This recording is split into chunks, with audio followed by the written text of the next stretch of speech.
And as most of you know, we begin our Buddhist Studies classes usually by doing that slow chanting of the Three Refuges. And it's our way of coming together as a group and connecting with our spiritual ancestors. You know, in early Buddhism, there's not a lot of magic, but there really is a place for this devotional energy and this sense of awe and wonder. And one of those places is around the refuges and around just opening our imagination to the support that is there for us. That's why it's nice to using our imagination. It's nice to have a sense of the path as a really deep and wide river. And practicing is really discovering ourselves in that river, right? And so it's just nice even to have that image that there are many wise, compassionate, loving human beings, past, present, and future, who have our backs, who wish us well, who have, in a sense, cut the groove. The image, one of the images that I love from the early suttas is the mother cow who's forded the river. So is on one side and the calves are on the other side. And this lowing sound that the mother cow makes, some version of, honey, I think you can do it. I've done it. You got to do it. It can be done. You saw me do it. Now it's your turn. Get in that river. Do your best to get across. And this is a little bit, that we can sense all the people before us who have chanted, taking refuge in Buddha, this capacity to be awake, to be intimate, to be open, taking refuge in Dhamma the way it is, each moment, the dynamic, changing, ephemeral nature of our experience as a human being, Buddha awakening to Dhamma, and realizing a way of being and engaging and doing the next thing that is free and loving, compassionate, nimble, creative. This is Sangha. So let's do the Three Refuges together as we begin our time.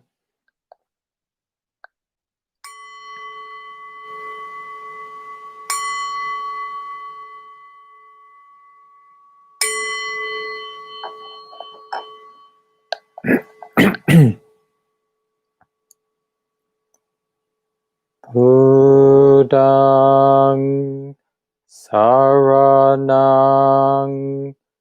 gacchami, Dhammam saranam gacchami,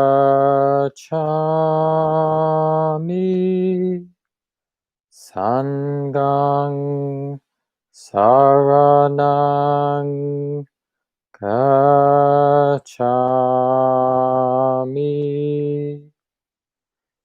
Dutiyampi Buddham saranam gacchami,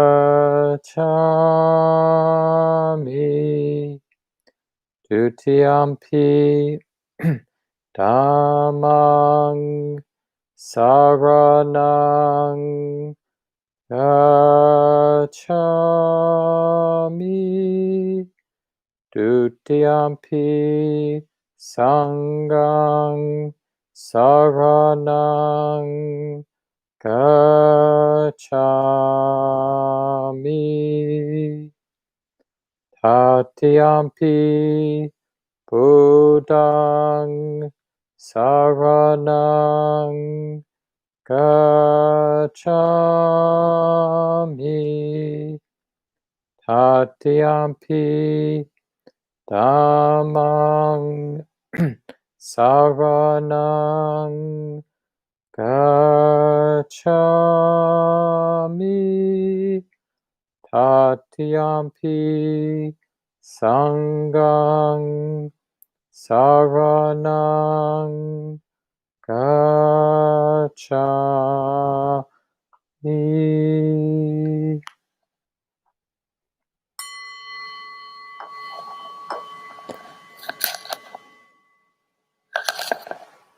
And we take a moment, we settle into our samadhi posture, our sitting posture, really consciously, with kindness, with confidence. We take our seat right in the middle of our life as it is now.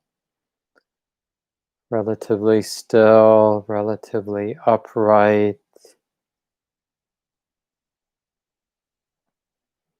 And especially these last couple weeks, contemplating the cessation of suffering and the path, not to be confused or not to feel limited by our distracted minds, by whatever psychological and emotional habits that might be present now or might show up during this set.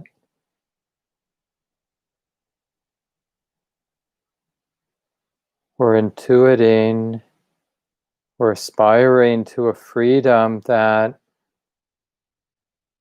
can't be contaminated by psychological habits. We can become forgetful, of course, but this capacity, the reality of freedom, is available here and now. And we need that goal or that aspiration, that real freedom, the full, unshakable release of the heart, that this is something available here and now. We don't need ingredients that aren't already here and now. We don't need a different moment, a different life, different set of circumstances. It's all about learning how to show up to this moment, these conditions, with wisdom and kindness and patience and curiosity and fearlessness. So this is what we mean by taking the time to take our seat. Doesn't mean we know what we're doing, but we don't become complacent. We take our seat with this sense that there's real freedom, that the deep heart seeks, that it's here. The deepest healing, the most full and complete love, the most full and complete release of any weight, any holding. If we're interested, if we're open, then we might actually learn, have insight, see what we haven't seen before. If, on the other hand, from a deluded point of view, if we're convinced, arrogantly certain that this sit isn't going to be special, that I'm not going to learn anything, that I hate my distracted mind, well, that lack of interest, that lack of confidence has consequences. It limits what's possible.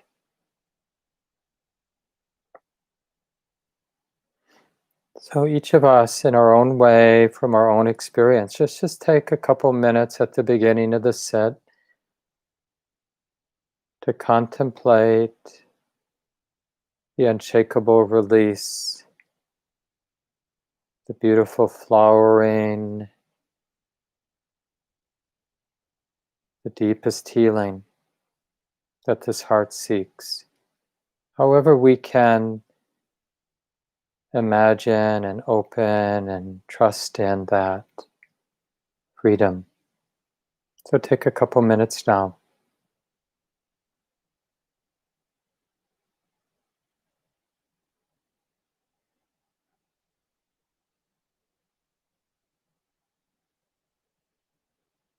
Our deepest aspiration.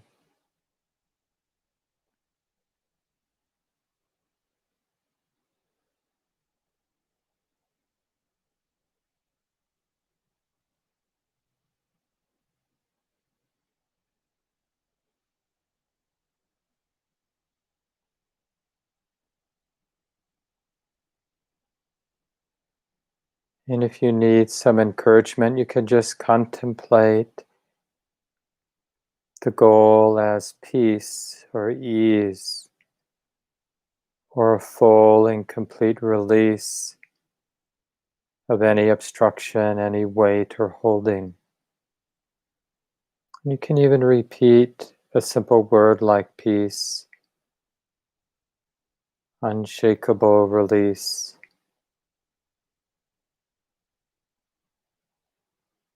In the body, in the heart and mind.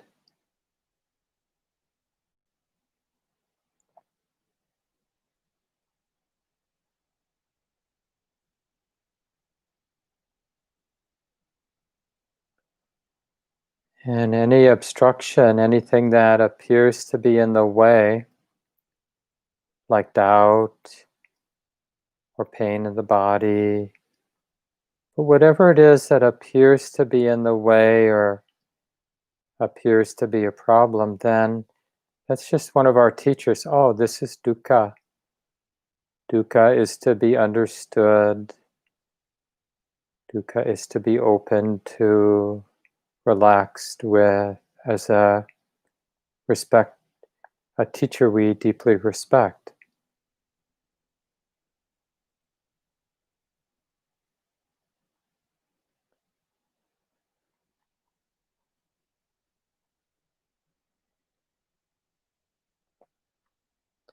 So when there is no apparent dukkha, no apparent distraction or reactivity or struggling, then really explore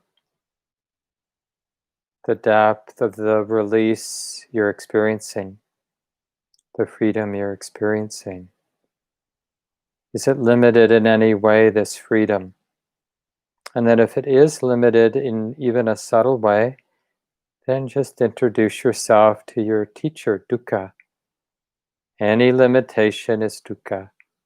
And we're just curious about it.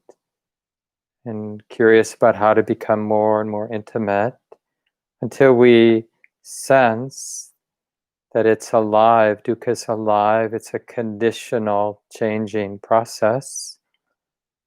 And it's driven by the cause, what we call attachment to desire. Being identified, being attached. When there's dukkha, there's attachment. What is the heart attached to now? Attachment should be abandoned. This is how we become more and more intimate with attachment. We don't try to get rid of it. We realize that it's unhelpful. That realization happens because we're willing to be patient and soft and curious about attachment. The root of any tension is the mind wanting things to be different than they are. This is what attachment to desire is.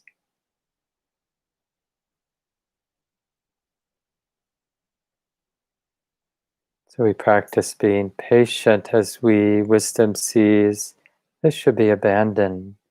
This attachment, this clinging, this identifying with experience isn't helpful. It should be abandoned. And especially tonight, with real patience, interest, stability, notice when the attachment ceases on its own.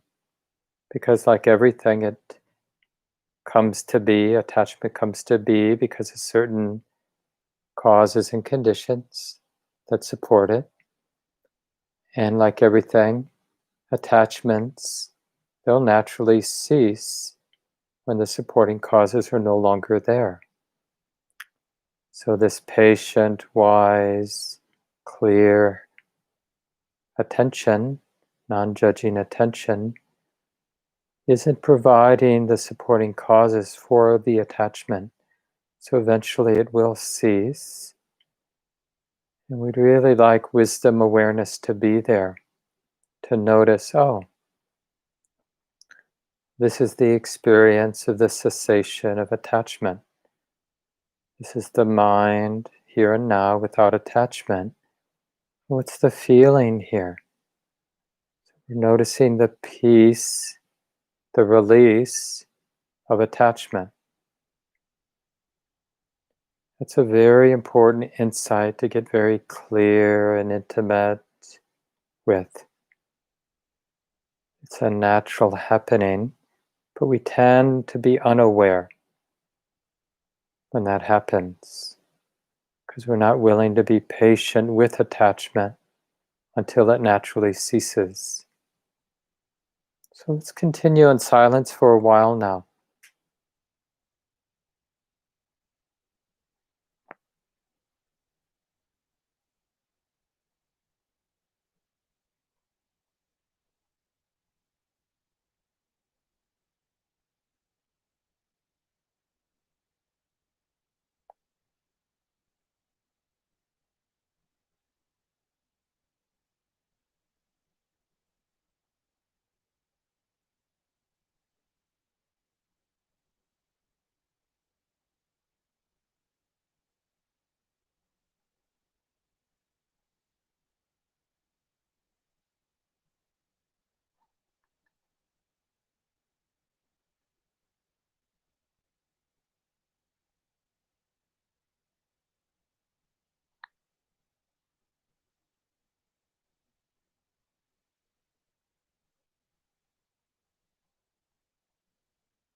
Keep it really simple. We're remembering our aspiration for this heart to be free. Really valuing that aspiration for the heart to be released.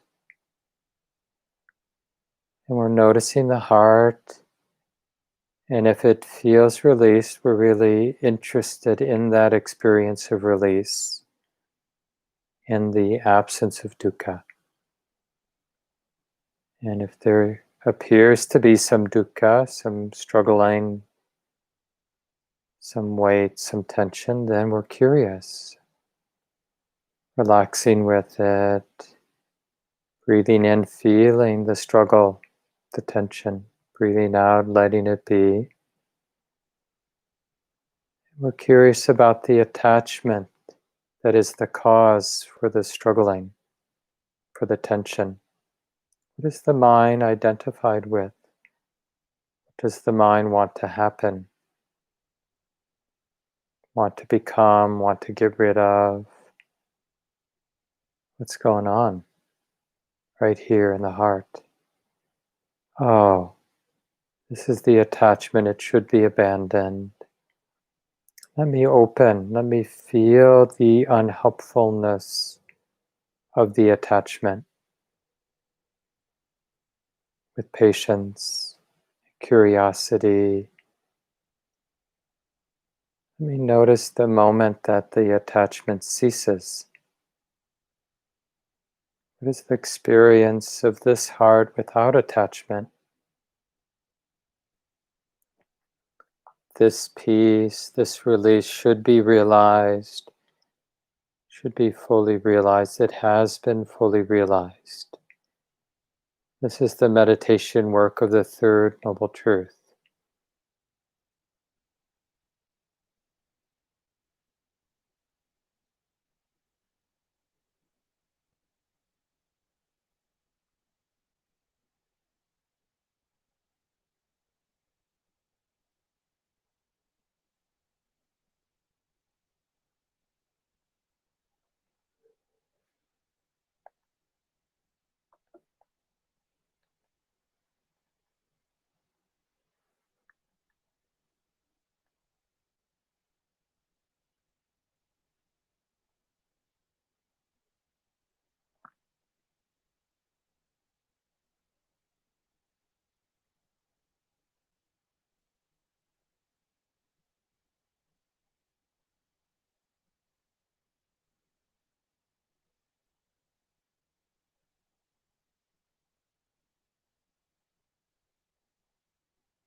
Contemplating dukkha and its release.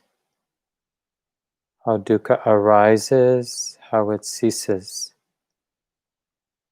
Right here, right now, not cognitively, but actually here in the body and the mind. And if you need to begin again, just ask how the heart's doing. Feeling free and released, feeling entangled and heavy. How's the heart doing? And then just get interested in how it is.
Again, for the last couple minutes,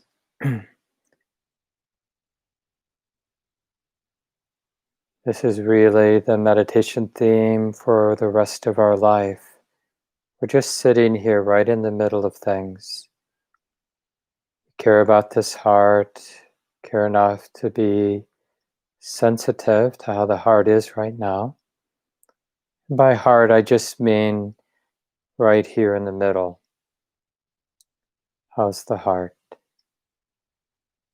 If there's a sense of release and freedom, then just appropriately being interested, being open to that release, that freedom. And just sensing if there is any limitation to whatever freedom you might be experiencing. Or if there's some struggle, some difficulty, some uneasiness, then just acknowledging that and a willingness to be brave and to be close, to see it as a natural, conditional process. It has causes. Being attached, wanting things to be different than they are. So we attune to the cause of the struggle, of the weight. This attachment should be abandoned. And we're really patient with that clear seeing, this non-judgmental clear seeing. Oh yeah, this needing things to be different, this is unhelpful. It's a cause for stress right here and now.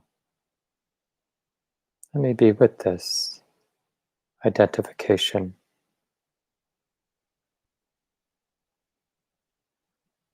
Something as simple as the attachment of wanting pain to go away. Not the pain, but the wanting it to be other, to be different.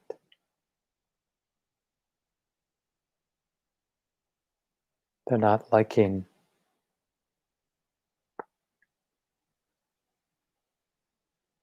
Is it true that everything arises and ceases? Is there a way for the heart to be patient and to take up as a study that attachment, the cause of suffering, ceases, and what remains is peace, the release of that struggle or that attachment?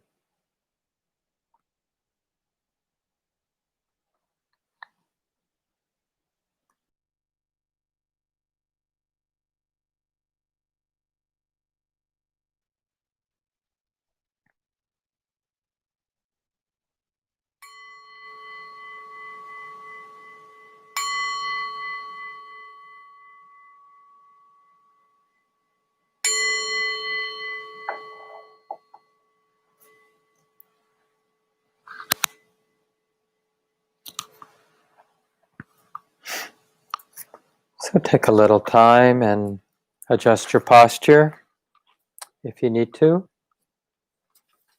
Nice to be with everybody this evening. This is week 7 of the 8-week fall Buddhist Studies class, and we're studying the Buddhist teachings on the Four Noble Truths, which is really a more detailed version of what the basic teaching strategy of the Buddha was. Really this problem-oriented, like what's the problem we're trying to solve? What's the point? The appropriate use of a human life. And I think the Buddha might say, well, this orientation, framing our human life in terms of there is suffering, there is stress here and out there, and that's relevant. You know, as we live our lives, it's relevant that my heart hurts, that I sense that your heart hurts, that people are being taken advantage of or oppressed, or just normally running into difficulties that come with human existence. And in particular, the suffering that arises when we try to deal with the conditions, circumstances of our human life, but the way we deal with the problems that come, aging, power dynamics, not having enough power in certain places in our lives, for example, often the way we deal with the ordinary difficulties is that we plant seeds for more suffering, and on and on and on. And this is samsara, right? The cycles, the endless cycles of suffering.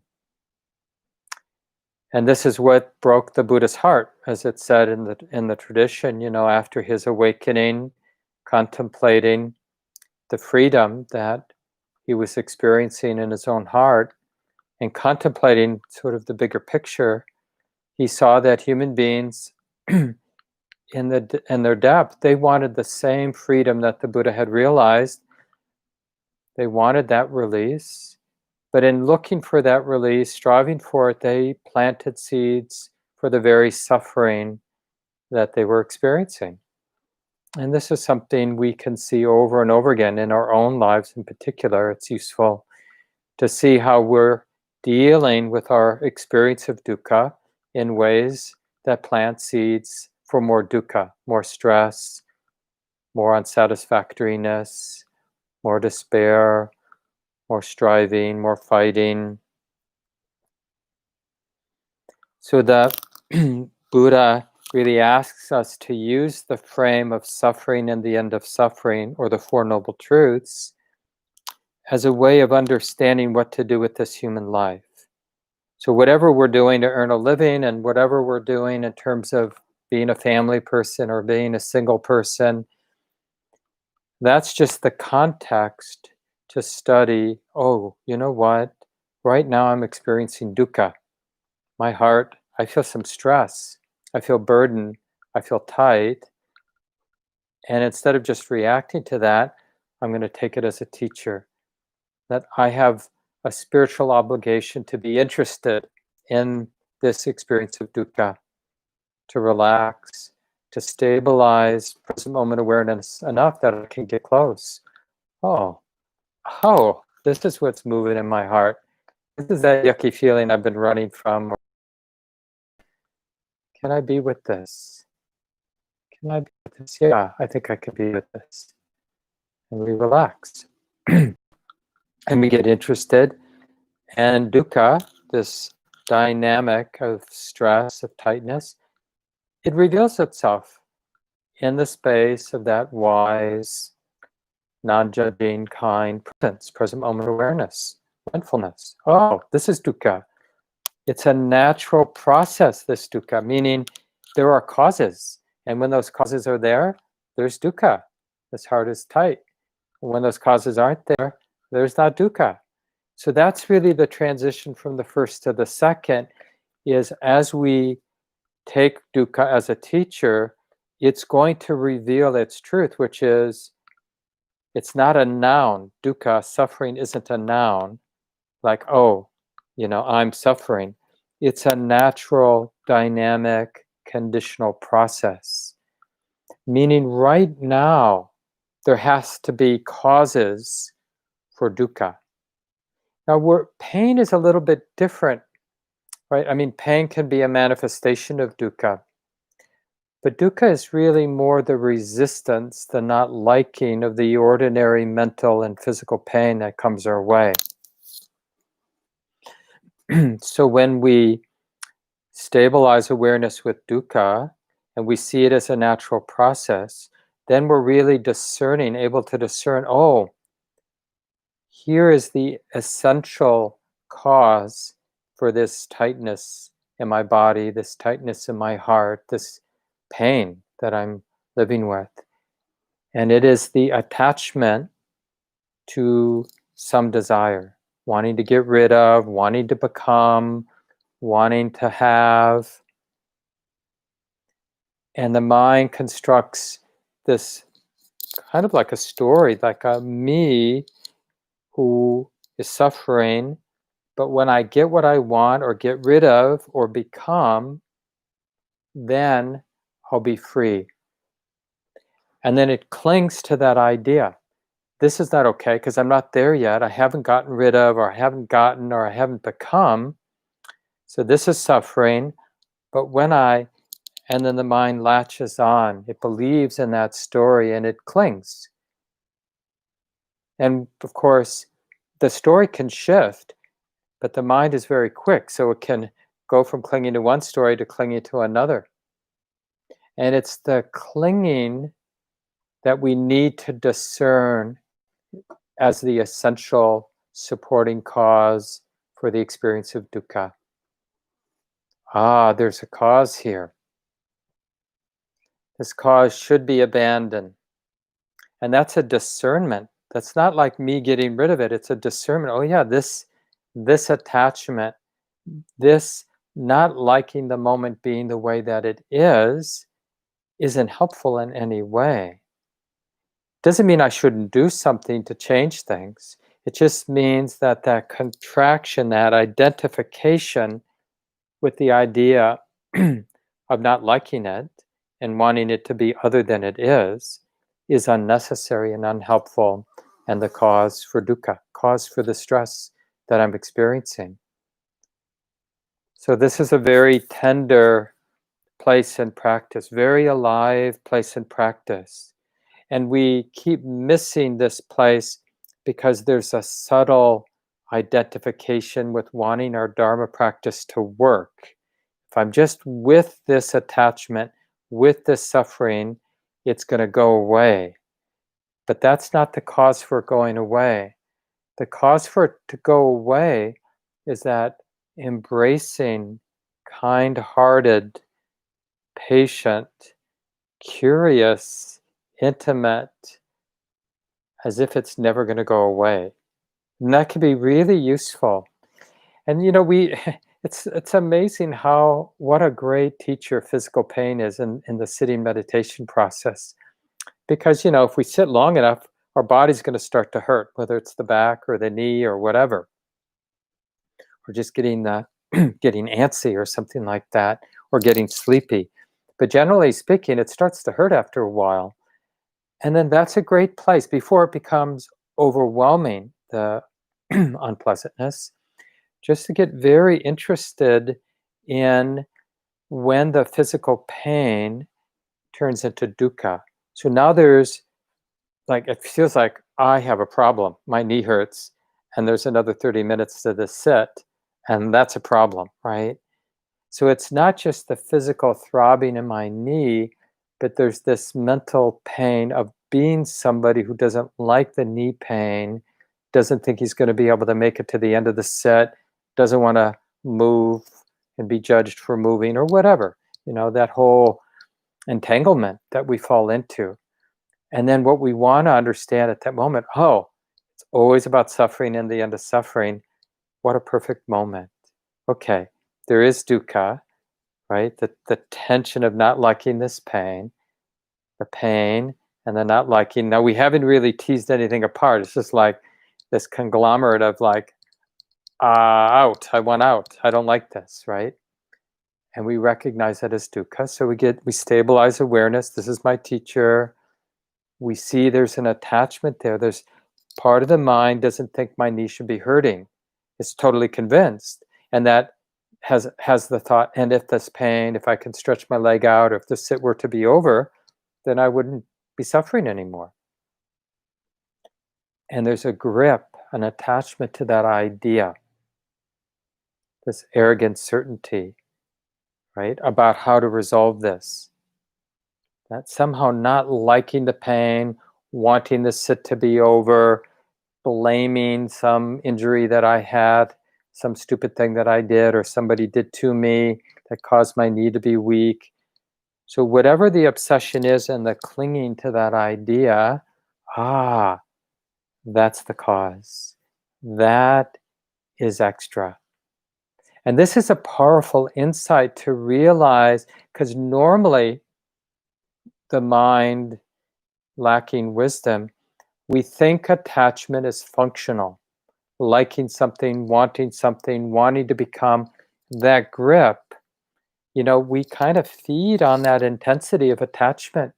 we feel enlivened because of attachment.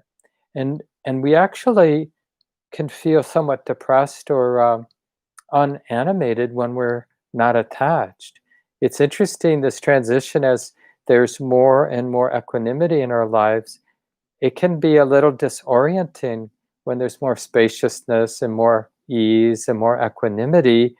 It's like this transition from the motive and animating force in our life being attachment, greed, and hate, basically, to when that starts to fade some or even a lot, and the more altruistic and the motivation of compassion and generosity, these wholesome, animating, motivating forces haven't learned how to replace greed, anger, and delusion.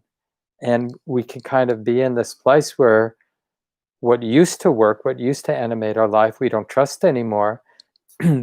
But the new or the newer animating forces haven't really come online in a strong way yet. And we can feel a little bit like we don't know what to do with our life. But that's okay. It's called, it's like this now. And we are trained to be aware, mindfully aware, and to be patient. And when the mind falls back into the old habits and starts to whip up some attachment, then wisdom catches that. I don't know much, but I'm pretty sure that's not the way. You know how it is when we're a little bit down and stagnating or something like that. And have you noticed your mind wanting to whip up some attachment? Like even, it could be a sexual fantasy, just to kind of animate, bring some energy into the mind and body. It could be some hopeful thing. Oh, I could do this. I could become that. It could be some bringing up some revenge fantasy, like I'm finally going to get even with this person who harmed me. And then we might start to feel alive, and the juiciness of the greed or the aversion can mask the suffering, that there's a squeeze in the heart. And there we go again. But eventually, hopefully, the suffering wakes us up. We realize, hey, my teacher's back. There's dukkha. It should be understood. We soften, we're patient. Oh yeah, it has been understood. Dukkha is an alive, natural process. There's a cause right now. Not later, not past, but right now there's attachment. That's the insight that whenever we're suffering, that means the heart is doing something right now, mistakenly doing something right now. It's attaching, it's identifying, it's clinging, hoping and fearing, right? Remember that beautiful passage from the teachings of Milarepa, one of the patron saints of Tibetan Buddhism, the saint that lived back maybe in the 13th, 14th century, something like that. And the idea is when his practice was going well, the story is that the dakinis, these feminine aspects of the heart and mind, started to chant to him, like his own wisdom singing to him. What a nice image that is, right? Beautiful devas, angelic aspects of our heart chanting or singing to us the fruit of our practice, like the insights that we've gained, hard-earned insights chanted back to us so we don't forget. And what did those angelic forces chant back to Milarepa? On the steep slope of fear and hope, the demons lie awaiting. So we may not want that little teaching, but it's like that's the hard-earned lesson. When I fall back into hope and fear, because it's juicy, it's about me, my hope, even the hope for awakening, or the fear of not awakening, the fear of being an ordinary, unawakened human being. Right? When we rely on hope and fear to motivate us, well, then it's limited, it's problematic. But of course, we're there most of the time. That's okay. So then our path is to realize, often so much of our path is to realize what's not working. Okay, there's dukkha. Something's not working. When there's dukkha, I'm told there's attachment. So I'm going to really soften with interest with this dukkha. until I start to experience the dukkha as a present moment, natural or conditional process. And when it's alive with that natural movement, like it's happening right now, then wisdom there in the mind in the present moment can see, oh yeah, the mind's attaching, the mind's identifying, and that is the cause for the squeeze, for the suffering. Okay, let me be really interested in seeing the unhelpfulness of the attachment, the identification. And let me get really curious. We have to inspire ourselves. This is such a place for borrowing faith and confidence from our spiritual elders, or the lineage of wise folks before us who have sung this to us.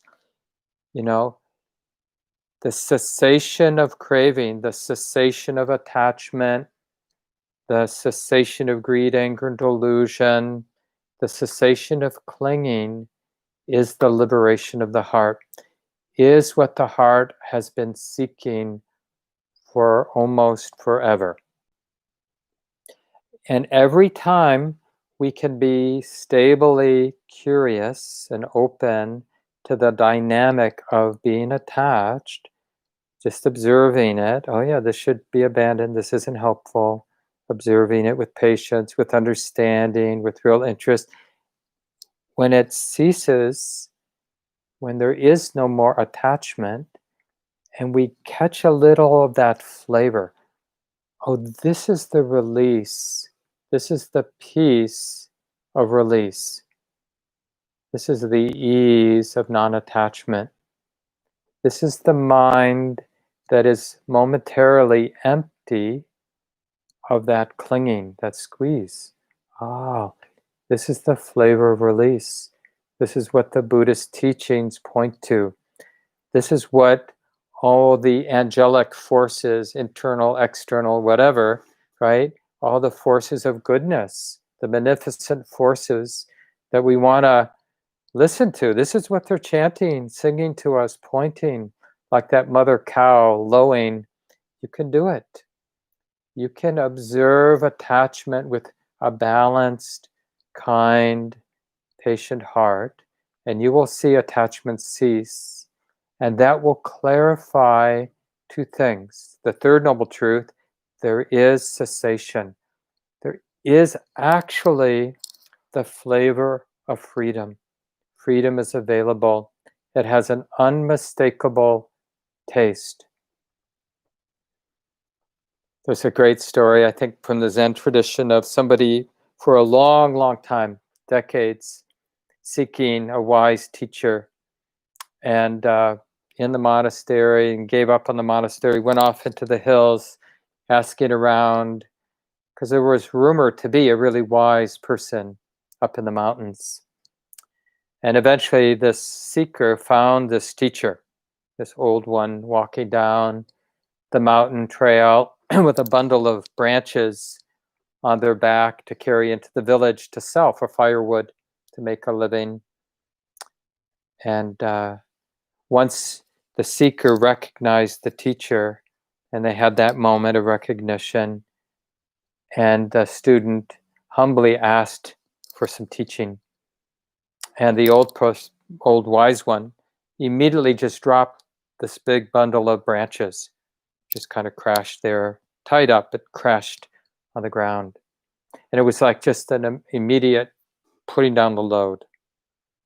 And the student was pretty ripe, and they got it. Ah, yeah, you know. And then they had their moment where the student had some opening about the cessation, letting craving, letting attachment cease. Ah, now what? Right? Because the mind then wants, the ego wants to, okay, I saw something, I experienced something, now I want to own that freedom. So he was asking, like, how can I own this? And the teacher just picked up the heavy bundle of branches, put them on their back, and continued down, walking into town, just doing the next thing. because the circumstances don't actually matter so much. What matters isn't like, oh, I need the perfect sit, or I need the perfect teacher, the perfect retreat, the perfect set of teachings. Oh, we just need to keep meeting our teacher Dukkha, have an honest and intimate enough relationship with Dukkha until it comes alive as a present moment, natural process. Dukkha exists here and now. All the ingredients for this dukkha, this dissatisfaction, this heaviness, this anxiety, this ache, all the ingredients are here and now. It doesn't mean that the past doesn't matter. It just means that whatever in the past matters is alive right now. That's a really important point, because the story of our past keeps us from doing the work we can do here and now. The work is always here and now. There is no past and there is no future. There's just this. So if we're experiencing something here and now, then everything that is relevant is here and now. All the work that can be done here and now. And that's that transition. That's why we take dukkha as a teacher, to have that insight. And then what that insight reveals is there is this attachment to desiring. There is desiring. Desiring is like life energy, just a natural, unavoidable force, animating force, including the desire to see clearly, like these wholesome desires. The desire to be generous and to take care of everyone, to not cause harm. They're beautiful desires, and they're, more mundane desires. And desire is just desire. And the misunderstanding of desire leads to attachment, to making desire something more than what it is, something to cling, something to get tight about. Then we got a problem. Then we have the cause for suffering, and we see it. We see how unnecessary it is. Just because there's desiring doesn't mean there should be clinging. There can be desiring without clinging, without identifying or taking it personally. And that's really the dynamic we're looking for. Can I be with desiring without the attachment? So we look at the attachment, we see it's unhelpful, it releases, we get the flavor of the release. And like that, drop by drop, that insight in that taste of release really deepens in the heart. And this third noble truth starts to manifest. That taste of freedom, that taste of release, that experience of the heart free from craving, free from attachment, that should be fully realized. Like whatever that is, that non-attachment, that non-grasping, that non-craving, right? That's why we use in Buddhism the word emptiness, the heart that is empty of locating itself as a craver, as somebody who wants, as somebody who needs, somebody who has to have or has to get rid of or wants to become. That's that deep habit of locating a self that needs something, a self that's dependent on something.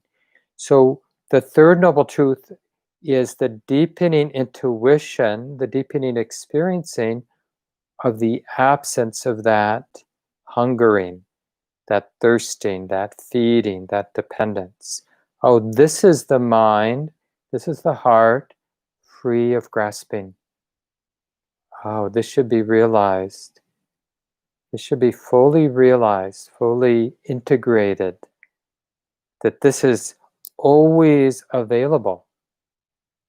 And that the deepening of this insight, the third noble truth, is the heart becomes really, the more the heart remembers. I was at a conference, international conference of Vipassana insight meditation teachers this summer. And I think it was Gil Fronsdal was talking. It was just a group discussion about awakening. And it might have been Gil Fronsdal, but it might have been someone else. But just talking about how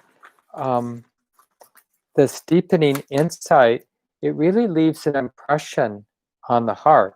One of the ways we talk about the deepening of this insight is, how have I been changed by these insights? Like my way of relating, my world, being in relationship with others, being even with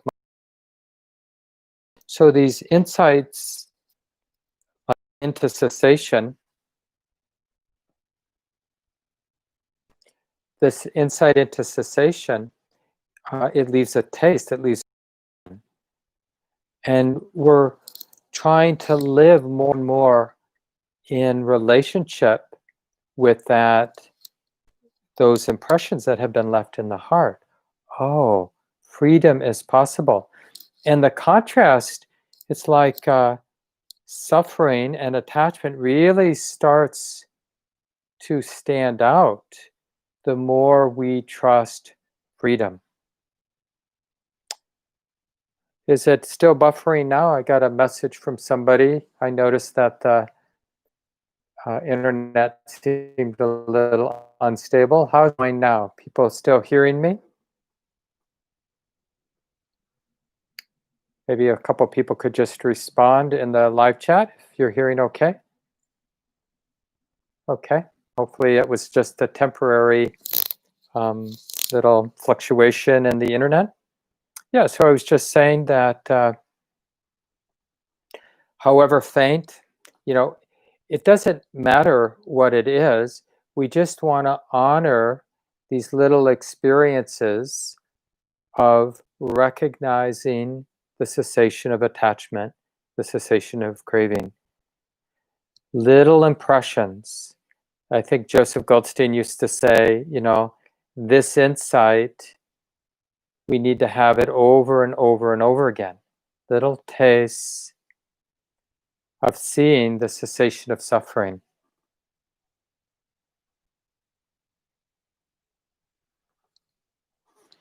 And the more that insight deepens, this is the cessation of suffering, this is the heart free of grasping, that's what allows the path to be clear. And this is, it can be quite frustrating that the spiritual path itself, it's not like we get that at the beginning. We walk into common ground and we're handed a pamphlet. This is the spiritual path. Actually, the spiritual path is that process where the path becomes revealed. It's revealed by walking, by doing the practice. And we often don't know what we're doing, but the instruction we'll get from our friends and our teachers is, we'll keep walking the path. It gets clearer. It gets clearer by doing the practice. And what is the practice? Well, and we should be able to answer that question to ourselves, especially now that we're in this far into the course. What is the path? Well, we're stabilizing present moment awareness so we can have a respectful relationship with what's actually most relevant. There is suffering here and out there, and it's relevant. It's our teacher. It's something to get close to, and really this wholesome desire to want to understand, to have a honest and intimate relationship with the experience of dukkha. There's a cause. We want to really understand that cause. Oh, this should be abandoned. Attachment is the underlying cause. It's not helpful. There is actually release. It's available here and now. It's always available. That's liberating. Just that beginning insight that suffering is optional. So whatever entanglement my heart might get involved with, it doesn't have to be that way. And a lot of times, people who have had some insight, that's a little crack. So even when I get entangled in some difficulty with my partner, or difficulty at work, or difficulty just with my body, part of the fruit of my practice now is that entanglement, that so-called experience of suffering, doesn't seem as real. It's almost like it's semi-transparent or porous. And it's like seem to be Mark, the guy who's suffering, and it doesn't seem so real. It doesn't seem so heavy, or there's some confidence that it isn't what it appears to be. And that actually just supports the process of being curious about dukkha, seeing the cause, being patient with the attachment until it ceases, building that confidence that attachment, craving, the causes for suffering cease, and then the experience of freedom is one more time revealed. Oh, this is the heart in this moment with these circumstances, but no attachment, no grasping, not needing the moment to be other. Doesn't mean the pain has gone away. It just means there's no pattern in the mind resisting conditions. In a way, like we say in the tradition, the mind has one more time entered the stream, just doing the next thing, responding, relating, doing what's next, but not resisting with greed, anger, and delusion. This life animated by generosity and kindness and compassion and clear seeing and the desire to understand, but not the friction of greed, hatred, and delusion. So the mind, momentarily at least, even if it's faint, touches into the stream, gets a sense of the freedom of non-resistance, just doing the best we can to take care of the pain, but not creating a personal problem out of it. And we've all had little experiences of this. I mean, I'll just give you one example that I've told a number of times, and it was relatively early in my practice, maybe 1984, 1985. And I've been pretty sincere for 4 years, 5 years, something like that. And but I was driving home from seeing my sister and going across the Bay Bridge into San Francisco, where I lived at the time. I was in the middle lane, and it was late at night, 11 o'clock or so at night. And there was some traffic. There's always traffic on that bridge, but and it's 5 lanes, right in the middle lane, and a car stalled right in the middle lane. And there was enough traffic that it didn't make sense to veer out of the way. And so I slammed on my brakes, and doing that long skid, and the car starts to turn until it's 15 feet away from the car that had stalled, but now perpendicular. Cars whizzing by, avoiding me, and then I had a stick shift, so the car stalls when you slam on the brakes like that. And so I had to start my car, and I had to pull out in the traffic that was there. And the interesting thing is just the momentum of my practice at the time is just seeing that the mind just did what was next. And then there was a moment, maybe 30 seconds after I had sort of gotten enough speed and I was back in the flow of traffic. And I just remember the moment like, oh, I could make a real drama out of this. And the wisdom of the mind saw the mind, that mind moment, saw that sort of branch, like, oh yeah, I could create a drama like, what the hell was that person doing? Or, oh my God, I could have died, or just to create some identity and cling to that identity. And, there are many possible identities to construct and cling to, but nothing made sense. And it was a real, like, a realization just to be the person driving home. That was enough, just to drive home as best I could. And that's this, the reverberation of our practice is just seeing, the more we see attachment cease, the more we'll catch all the little and big ways attachment wants to enter back into the mind. And we'll see that habit of attachment wanting to enter. Because of the growing, deepening taste of freedom, attachment is going to stand out more and more. So we really want to honor little tastes of freedom where we notice the mind relatively or at times deeply free of grasping, craving, not needing the moment to be different. We really want to get a sense of what that feels like, so to speak, because it really sets up much more sensitivity to dukkha and much more sensitivity to the cause, the attachment. So we catch it quicker, sooner in the cycle, before the mind builds up a head of steam and a lot of mental proliferation and entanglement with the attachment.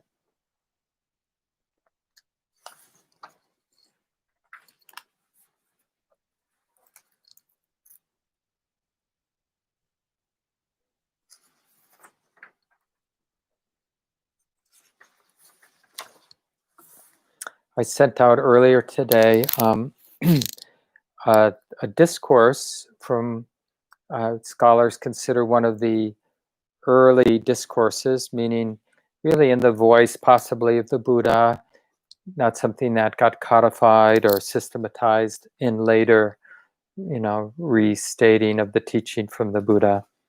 And there's something really poignant, I find, about this. And there's some comments by Andy Olensky, which I'll read too, who translated this particular set of verses. And it's really about understand, like, what does my heart need to experience, need to see, that really starts to break this infatuation, like the habit, basically feeding on the intensity and the juiciness of attachment, of identification, of grasping, of struggling. Really, that's more and more the self, what we see as myself. It really is these, we think of them as being the same pattern, but they're really distinct patterns of struggling, being in conflict with the present moment, different ways of being in conflict with the present moment, different ways of struggling, different ways of wanting things to be different. And that conglomeration of resistance and wanting things to be different, we just in a superficial way, oh yeah, that's me. I know I exist because I struggle, because I don't want things, and there's a certain intensity and juiciness to being in the battle, me against nature, me against what's happening, me hoping that I'll become or I'll fix something or make something different. And it really, it becomes our lifeblood, that endless struggle. So what do I need to see for my heart to lose that infatuation? That's a good way to hear this sutta. And many of you have seen this, read this before, but it's really worth hearing many, many times. So this is how Andy Olensky translates this ancient teaching from the Buddha. Fear is born from arming oneself. So that arming, like feeling like the moment requires a grip. To protect myself, to get what I need, the grip is essential. Fear is born from arming oneself. That's interesting. Even that first line, like the fear comes after that deep habit of freezing up, fixing, locating ourself, a somebody somewhere. Fear is born from arming oneself. Just see how many people fight. I'll tell you about the dreadful fear that caused me to shake all over. Seeing creatures flopping around like fish in water too shallow, so hostile to one another. Seeing this, I became afraid. This world completely lacks essence. It trembles in all directions. I long to find myself a place unscathed, but I could not see it. Seeing people locked in conflict, I became completely distraught. But then I discerned here a thorn hard to see, lodged deep in my heart. It's only when pierced by this thorn that one runs in all directions, So if that thorn is taken out, one does not run and settles down. Now, I love that setup because it just makes me, maybe you too, it makes us really interested. Well, what is the thorn the Buddha's talking about? Maybe I want to take that thorn out. So he goes on in the second half now to describe that. Who here has crossed over desires, right? The attachment to desires, the world's bond, so hard to get past. One does not grieve, one does not mourn, one's stream is cut, one is all unbound. What went before, let go of that. All that's to come, have none of it. Don't hold on to what's in between, and you'll wander fully at peace. For whom there is no eye-making, all throughout the body and mind, and who grieves not for what is not, is undefeated in the world. For whom there is no, this is mine, nor anything like, that is theirs, not even finding selfness, one does not grieve at, I have nothing. Now, of course, we don't want to think that we're going to figure this out by thinking it through. It's really kind of a poetic transmission of confidence. You know, this really frightening setup of fish flopping like in water too shallow. And just that sense of observing our own neurotic activity, the neurotic activity of all of us around, all the people around us, as kind of this this activity that has no end, that doesn't lead anywhere, that just perpetuates tension and suffering, stepping on each other's toes. It really just breaks our heart. And in this example, it really strengthens the desire. There's got to be something I'm not seeing clearly, right? That sense of humility. What am I not seeing clearly? What's here? So instead of thinking we know what suffering is, we know what the cause is, we take a fresh look. Okay, it's here and now. Let me open. Let me go and open and soften with exactly what I don't want to open and soften with. Let me pay attention. Let me be patient. Let me align with nature. What does nature have to teach me here? So this is what Andy says. Now, by the way, I sent you the link, so you'll have both the comments from Andrew Olensky, and also the comments. He writes, there is something particularly moving for me about this poem, perhaps because it is composed in the first person and appears to reveal the process through which the Buddha himself came to understanding. Perhaps because of the vulnerability expressed in the opening stanzas, where he admits his fear and sense of dread over the nature of the human condition. Or maybe it's just the utter simplicity of first the problem, people hurting each other, and then the cause, basic human selfishness driven by desire, or attachment to desire, we should say. And finally, its solution, letting go of the ego's attachments. How easy he can make it all so often sound.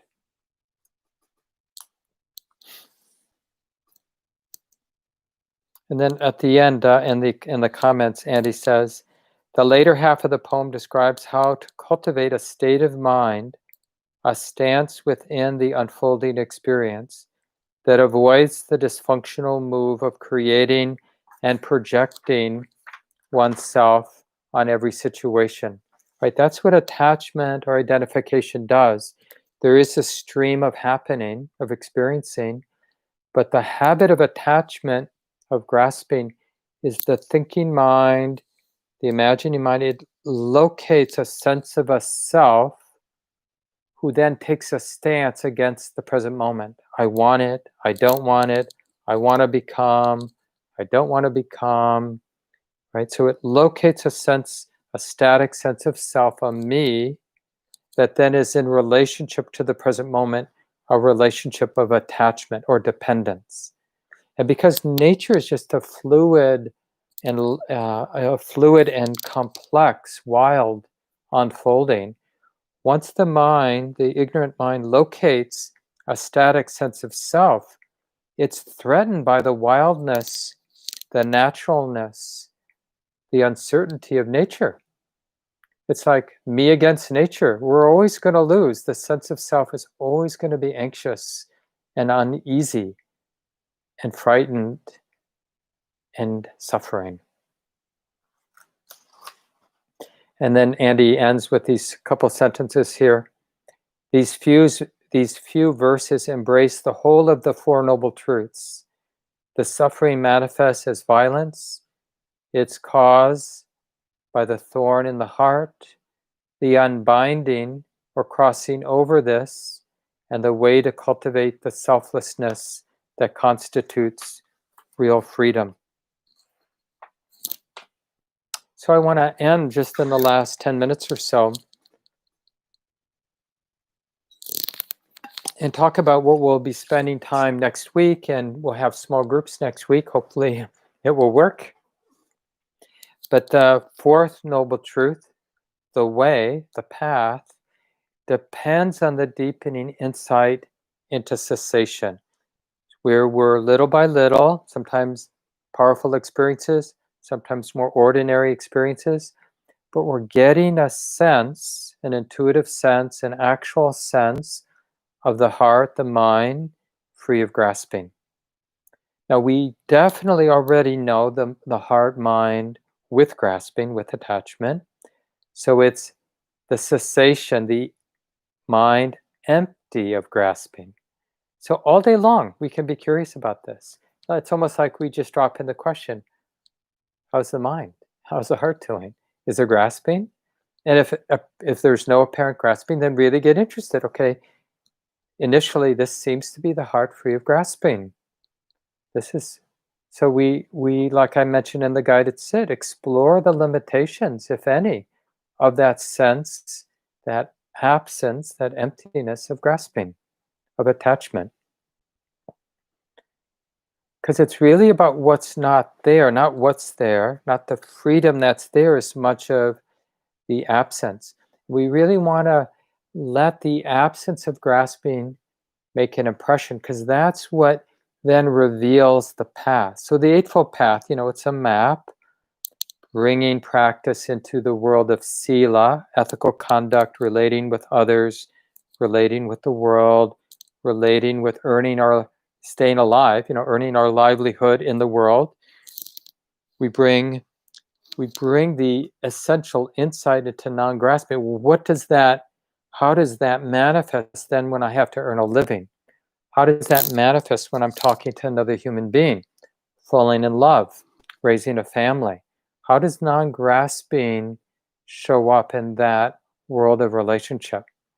How does non-grasping, the flavor of that release, that unbinding, how does it inform how I relate to the activity in my own mind and in the distractions and just in the psychological patterns of my mind? How does it relate to wisdom, to view? I like to think about the Eightfold Path as like we're bringing the fruit, the impression of release, the lingering, resonant flavor of release, of freedom. That inspires us to okay, let me start showing up in all frequencies, all places in my life from those impressions that the practice, moments of freedom, have set in motion. We're changed, like I mentioned earlier in the talk, we become changed by these insights into dukkha, into attachment as the cause, into the cessation of attachment, the cessation of craving. Right? We become changed, and that way of being changed, then, we want it to manifest when I'm in relationship in the world. Right? So that when attachment gets triggered, like I mentioned earlier, there's some suspicion, do I need to be attached? Do I need to identify with this fear? Do I need to take the greed personally? yeah, there's greed, there's lust, there's fear, there's aversion. But maybe I don't need to relate to it as self with attachment, right? So this is how we do the work of sila, and that's what we'll talk about next week, which is 1/3 of the Eightfold Path, right? Wise speech, wise action, wise livelihood. So these just different areas of relating to the world. So with all the momentum of all the cumulative tastes of freedom, how do I relate to this world? What is it? How does it inform my relationship to my partner, to my spouse? How does it inform my relationship to my body? How does it inform my relationship to what's moving in our communities and dealing with the injustice and dealing with, the beauty and the horror of our wider world? How does it show up when I'm relating to my own mind, like especially in the more quiet moments or when I'm meditating? And because of the relative simplicity of those moments, I'm just relating to the activity of my mind, right? That's mostly what we're doing in a sit.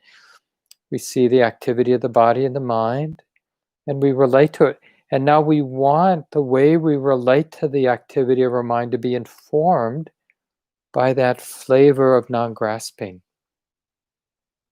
Because otherwise, we're just going to bring the same old attitude, like when we see something moving that we don't like, we think aversion is, we get identified with aversion. So our meditation practice just becomes more control, more efforts to control or fix or make something go away, hoping, fearing.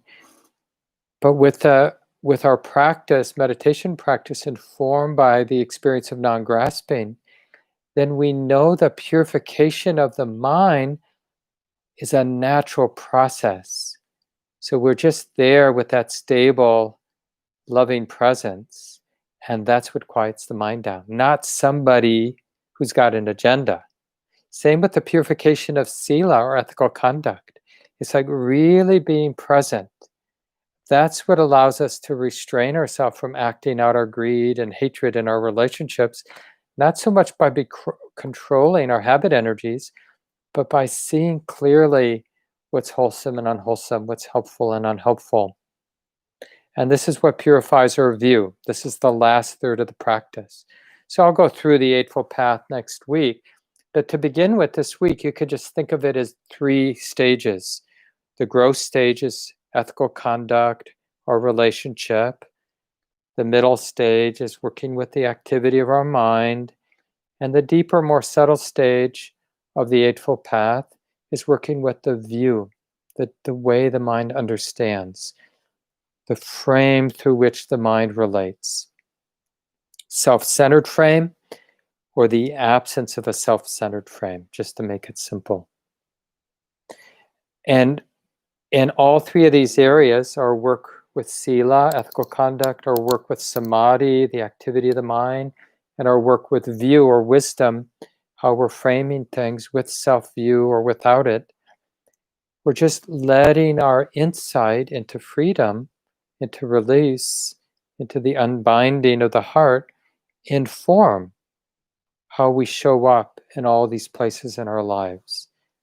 We can't really force how to realize the path. It really depends on that deepening insight. So a lot of our work is really having a respectful relationship with suffering, seeing attachment so that we can observe the release. When we observe the release of craving and attachment and clinging, we have another insight into cessation, a little taste of the heart that's free of craving, free of attachment. And then that little momentary recognition of the heart free of craving, it illuminates how to be in the world, how to be with our mind, how to understand. It really is how we live out the path, the Eightfold Path. So that's what we'll talk about next week. And hopefully you have things to share in the small group if you decide to stay. We have a couple of announcements from the center here. There's a day-long retreat this Saturday that I'll be leading, 9:30 to 4, Saturday the 31st. Shelley Graff and I will be leading our annual 2-day retreat this year, online, of course. This will be just Friday and Saturday, November 6th and 7th. We normally use Metta Meditation Center for this retreat, but it will be online. You can register, look on the calendar for this, or at the weekly in the weekly email for the link to register for this 2-day retreat, just a few days after the election, all day Friday and all day Saturday. We end about 5:30 or 6 on Saturday, and we'll begin on Friday morning, the 6th. And then there's going to be a program being offered through both Common Ground and Clouds and Water Zen Center, beginning on Thursday, November 5th. And it's going to happen for the next 7 months based on this really powerful transformational book written by Resmaa Menakem, My Grandmother's Hands. And it's really about grounding in the body and beginning to work with trauma, especially the trauma around how all of us, regardless of our cultural and racial location, we've all been traumatized by these conditioning forces in our culture around being white, in my case, or whatever it might be for you. And so we have a really great group of teachers who will be leading this many-month program. But this first session on the 5th is an introductory, just to give you a sense of the work we'll be doing over the months. So check it out if you're interested. And the last thing, just reminding folks, I think most of you understand all the programs at Common Ground are offered freely. Please practice receiving it as a free gift, no strings attached. Of course, we're able to do this because of all the generosity of the people before. So we want to really receive their gift by receiving the classes and programs freely. And if you're inspired to give back, let that be a free giving. And of course, you can find the link to donate and other ways to support the community just with your good wishes. And it's in this free giving and receiving that Common Ground Meditation Center has survived as a nonprofit organization over these 27 or so years. And yeah, just ask everyone to have a beautiful relationship that makes you happy. And it will be different for each of us, how we find a healthy relationship with the center. So nice to be with everybody tonight. Sorry about the internet problems. Hope to see you for our last week next Monday. Take care, everybody. Have a good evening.